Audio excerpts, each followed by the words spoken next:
మెదక్ జిల్లా మాసైపేట మండల కేంద్రంలోని శ్రీ షిరిడి సాయిబాబా దేవాలయంలో గత రాత్రి గుర్తు తెలియని దుండగులు చోరీకి ప్రయత్నం చేశారు. ముసుగు ధరించిన ఓ వ్యక్తి ఆలయ ప్రధాన ద్వారం తాళాలు ధ్వంసం చేసి లోనికి చొరబడ్డాడు. ఆలయంలో ఉన్న బీరువా ధ్వంసం చేసేందుకు ప్రయత్నం చేశారు. కాగా అది తెరుచుకోకపోవడంతో చోరీకి ప్రయత్నించే వ్యక్తి అక్కడి నుంచి వెళ్లిపోవడం జరిగింది.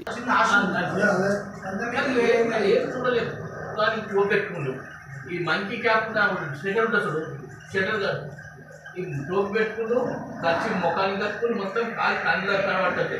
आया जब इधर देखा ऐसा गेट ऐसे बंद था, मैं इधर से आया इधर वही इतना में हाँ कि बताओ क्या होगा। वो टेंशन में था सिंहासन, अरे कहीं वो ले गए होगा तो।